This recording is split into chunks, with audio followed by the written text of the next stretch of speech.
Começa agora, Direito no Ar. Informações sobre concursos jurídicos e direito das pessoas. Direito no Ar. Produção e apresentação do professor Heraldo Moreira.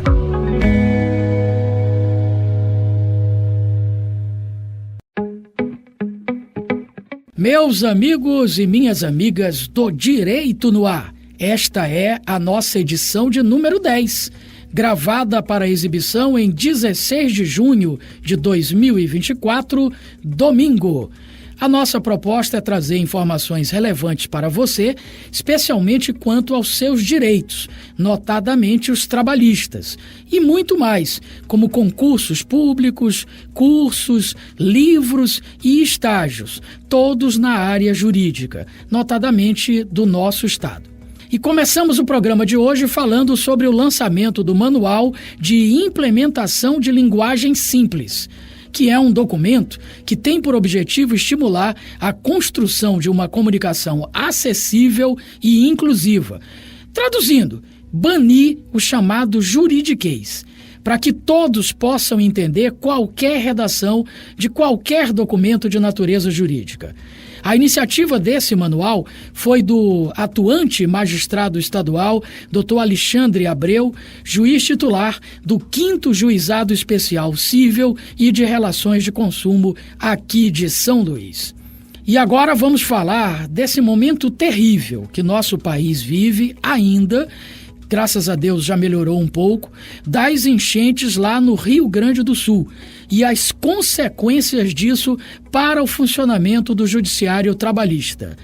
Para isso, vamos acompanhar mais uma reportagem dos nossos colegas da Rádio TST, a rádio do Tribunal Superior do Trabalho.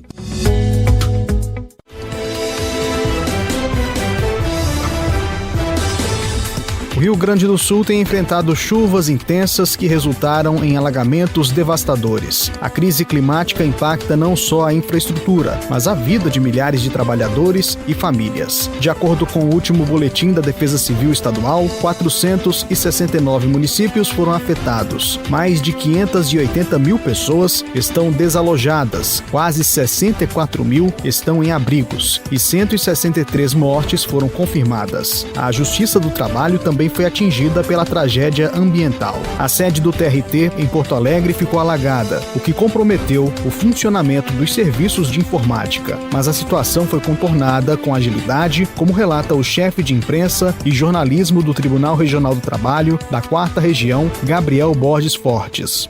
A enchente afetou serviços públicos como o fornecimento de água e luz em muitas cidades. As instituições do judiciário também foram atingidas, como a própria Justiça do Trabalho. Além dos impactos nas vidas particulares das pessoas do quadro, prédios da Justiça do Trabalho Gaúcha foram alagados, com prejuízos em imóveis e equipamentos. O prédio sede do Tribunal Regional do Trabalho da 4ª Região, no bairro Praia de Belas, em Porto Alegre, ficou inundado. Inclusive o plenário, o espaço mais simbólico da casa, ficou tomado pela água. A situação de calamidade fez a administração do TRT4 tomar uma série de medidas, apoiada por um gabinete de crise. Foram consideradas também, obviamente, as dificuldades enfrentadas por advogados, partes e demais integrantes da comunidade jurídica. O tribunal suspendeu até 31 de maio os prazos processuais e diversas atividades, audiências e sessões de julgamento em todas as modalidades, presenciais, híbridas e telepresenciais, além de perícias e cumprimento de mandados. Há exceções previstas para a prática de medidas judiciais urgentes. Devido à calamidade, o TRT4 determinou o teletrabalho obrigatório a magistrados, servidores e estagiários. O atendimento ao público passou a ser prestado no horário habitual, das 10 às 16 horas, mas apenas por e-mail e balcão virtual. Fora do horário, o atendimento é feito pelos celulares de plantão. Além disso, o tribunal montou um posto de arrecadação de donativos no seu prédio sede, que funciona diariamente das 9 às 17 horas. O local arrecada água, produtos de higiene e limpeza, colchões, cobertores, roupas de cama, livros e materiais de pintura para crianças. Os itens são destinados à Defesa Civil, que se encarrega da distribuição. O tribunal também se preocupa com as suas pessoas, evidentemente. No início da enchente foi feito um levantamento emergencial de magistrados, servidores, estagiários e terceirizados segurados atingidos, para saber suas condições de segurança, saúde e também prestar apoio. As equipes do tribunal chegaram a providenciar resgates, inclusive. Também orientaram onde conseguir abrigos e mantimentos. A Secretaria de Saúde do tribunal está disponibilizando atendimento médico e psicológico ao público interno, prescrevendo medicações e exames e prestando orientações para evitar contaminação pelas águas. O tribunal ainda está adotando outras iniciativas internas para auxílio às pessoas do seu quadro. Mesmo com todas essas dificuldades operacionais, a Justiça do Trabalho Gaúcha seguiu e segue funcionando, atendendo ao público, deferindo medidas urgentes e expedindo alvarás. O tribunal também coloca à disposição da sociedade o serviço da mediação coletiva. O objetivo é ajudar empresas e sindicatos a encontrarem, por meio do diálogo mediado pelo tribunal, soluções para os problemas trabalhistas decorrentes da enchente, a exemplo do que aconteceu na pandemia. A mediação pode ser solicitada por qualquer uma das partes para o e-mail mediação@trt4.jus.br. As audiências são telepresenciais, conduzidas pela vice-presidência.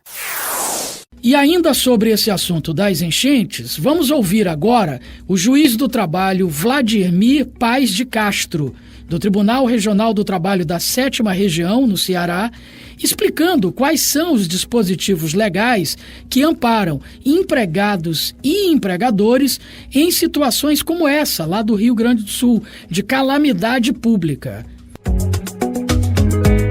Eu converso agora com o juiz do trabalho Vladimir Paz de Castro, do Tribunal Regional do Trabalho da 7ª Região no Ceará e juiz substituto da 13ª Vara do Trabalho de Fortaleza.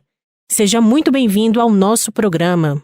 Obrigado, é um prazer imenso aqui estar com vocês para participar desse bate-papo aí sobre essa situação tão importante aí que está acontecendo hoje no Rio Grande do Sul, né? Mas também já houve a situação da Covid e, infelizmente, a tendência é que possa acontecer situações similares aí em outros estados da federação. Estou aqui para contribuir com o debate e tirar alguma dúvida se eu puder. Maravilha, juiz. Vamos começar então com a seguinte pergunta. O que a CLT prevê de forma geral sobre o tema? Em relação à previsão expressa de situações ou regulações do contrato de trabalho por decorrência de um desastre natural, de uma tragédia como essa, a CLT em si não tem muitas previsões expressas para atender a demanda dos trabalhadores que estão vivenciando aquela situação. Uma coisa específica é que no artigo que trata sobre jornada de trabalho, o artigo 61, parágrafo 3º, ele estabelece que em casos de acidentais ou de força maior, que seria o caso, pode haver o elastecimento da jornada de trabalho para haver uma compensação de horário para aqueles dias que o trabalhador ou a trabalhadora faltou por impossibilidade de chegar ao trabalho. Então, se, por exemplo, a empresa estiver funcionando e o trabalhador ou a trabalhadora não conseguiu, o seu bairro está alagado, ele está na casa de parentes, enfim, não ter conseguido meios de chegar ao trabalho, pode haver essa compensação futura de horas com os dias que ele teve que faltar. Então, só para a gente deixar bem claro, né? O empregado que falta por causa dessas enchentes, ele pode realmente ter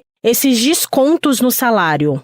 Em tese, pode haver o desconto a depender da situação e do caso concreto, né? Como eu falei, se a pessoa faltou 3, 4 dias, pode compensar esses 3, 4 dias na semana seguinte ou no mês seguinte, trabalhando algumas horas extras por dia, e aí não haveria desconto porque ele estaria compensando os dias de falta, né? E no estado como Rio Grande do Sul, tem a possibilidade de várias categorias já estarem esperando por um acontecimento como esse e ter previsão em norma coletiva, né? Como você me perguntou sobre previsão expressa da CLT, realmente só foi essa que a gente encontrou, mas se houver uma regulação normativa de convenção coletiva ou acordo coletivo de algumas categorias de trabalhadores e trabalhadoras do Rio Grande do Sul, que haja alguma previsão, elas podem e devem ser aplicadas, né? E aí eu acho que numa situação dessa que é excepcional, a negociação coletiva com o sindicato, se já existente uma norma, ou para o futuro, para ajustar essas situações, para que não haja um prejuízo maior para os trabalhadores trabalhadores e para as trabalhadoras, eu acho que é o melhor caminho, né, para que não haja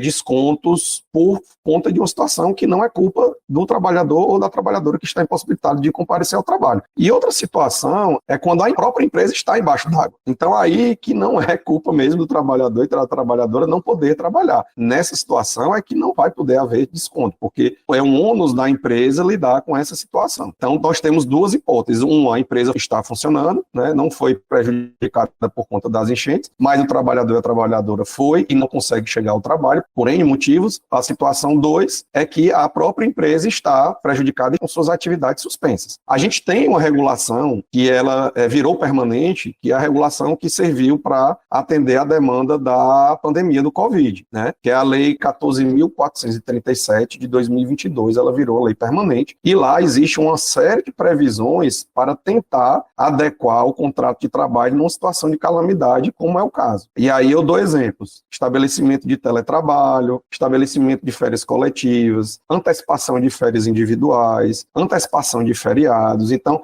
tem uma série de medidas, essa previsão legal já estabelece, e aí ela pode ser utilizada pelas empresas e pelos trabalhadores e as trabalhadoras do Rio Grande do Sul, sempre devendo, na minha visão, haver a intervenção do sindicato. Então, eu acho que quanto mais o sindicato trabalhar com as empresas para tentar parar a situação e ter o menor prejuízo, tanto para empresas, trabalhadores e trabalhadoras, eu acho que é o caminho ideal, com base nessas regulações legais para tentar se adequar nesse momento que ainda muitas empresas e muitas pessoas que trabalham estão sofrendo por conta das enchentes no Rio Grande do Sul. O senhor destacou um ponto muito importante. Então, as férias, elas realmente podem ser antecipadas? Sim, com certeza. Com base nessa previsão, já havia entendimento jurisprudencial pacificando isso, que pode haver antecipação de férias nessas hipóteses, né, de força maior, mas a legislação, essa legislação citada, a Lei 14.437 de 2022, ela prevê expressamente que pode sim haver a antecipação tanto de férias individuais, né, como de férias coletivas. A empresa fechar toda ou fechar determinado setor e todo mundo daquele setor ou de determinada filial entrar de férias coletivas, desde que haja o acerto com a intervenção do sindicato. E também a questão que eu falei da antecipação e aproveitamento de feriados. Também pode haver, que é outra possibilidade de acertar alguns dias aí de suspensão das atividades na empresa e não ter prejuízo nem para a empresa e nem para o trabalhador e nem para a trabalhadora. E com relação ao FGTS, trabalhadoras e trabalhadores podem sacar? Sim, a lei que regula o FGTS, ela já prevê a hipótese de saque em caso de calamidade pública, e existe um decreto que regulamenta essa norma da lei que regula o FGTS. Existe um decreto que estabelece a liberação do saque de FGTS para trabalhadores e trabalhadoras que exercem sua atividade em municípios que estão em estado de calamidade pública. A forma de liberação desse saque de FGTS é por decreto do governo federal e de acordo com a portaria do Ministério da Integração, que vai apontar nessa portaria quais municípios estão dentro desse estado de calamidade pública. Havendo essa regulação normativa, e que já há, né, já foi feito pelo governo federal e pelo Ministério da Integração, de municípios que estejam nesse estado de calamidade pública por conta das enchentes, aí cabe à Caixa regular, formalizar e concretizar a liberação dos saques, o que está sendo feito já, inclusive, com um calendário de acordo com determinados municípios. Então, quem estiver naquele município, né, residente naquele município e tem conta de FGTS, vai poder sacar no máximo de 6.000 e poucos reais que tiver depositado em sua conta. Uma ressalva importante e interessante foi que o governo federal, ele atuou de forma muito rápida no seguinte sentido, porque o decreto originário que regula essa situação de saque de FGTS, ele tem um óbice de que quando determinado trabalhador ou trabalhadora saca por conta desse motivo, ele só vai poder sacar novamente 12 meses depois. E como no Rio Grande do Sul já houve uma situação similar há menos de 12 meses, ano passado, né, mais ou menos no meados do ano passado, começo do segundo semestre do ano passado, o governo federal, 2 ou 3 dias após o alagamento que aconteceu lá no centro histórico de Porto Alegre e na região metropolitana, em Canoas e outras cidades ali próximas, ele publicou um decreto abrindo exceção específica para o Rio Grande do Sul, que poderia sim haver saque FGTS calamidade pública, sem haver essa observância desse interstício mínimo de 12 meses entre o saque e outro. E com relação, por exemplo, aos benefícios, o Vale Alimentação, ele pode ser cortado? Normalmente esses benefícios eles são concedidos para o trabalho, ou seja, o trabalhador ou a trabalhadora só usufrui se ele estiver trabalhando. Então, em tese, se não houver uma regulação normativa e a trabalhadora ou o trabalhador estiver impossibilitado de ir ao trabalho, a depender da situação, pode haver a suspensão do fornecimento desse vale alimentação. Mas, como eu disse a respeito do dia, é uma situação que tem que ser ponderada muito pelas empresas, né? Porque é uma situação de extrema relevância e extrema dificuldade para essas pessoas que muitos perderam suas casas, seus bens. Cabe à empresa, ou sua representação jurídica, avaliar se há necessidade ou não de corte de benefícios para funcionários e funcionárias que estão numa situação bem caótica de vida. Então, eu acho que isso aí também é importante ser avaliado caso a caso e sempre que puder, como eu falei, com a intervenção do sindicato, através de negociação coletiva, observando setores de empresa, filiais que estão localizados no olho do furacão, vamos dizer assim, né, nos locais que estão ainda embaixo d'água. Eu acho que sempre essa ponderação é interessante e nenhuma resposta matemática, eu acho que ela é aplicável, né? Cada caso é um caso, cada situação da empresa, cada cidade, cada local tem que ser avaliado de uma forma bem parcimoniosa e bem cautelosa.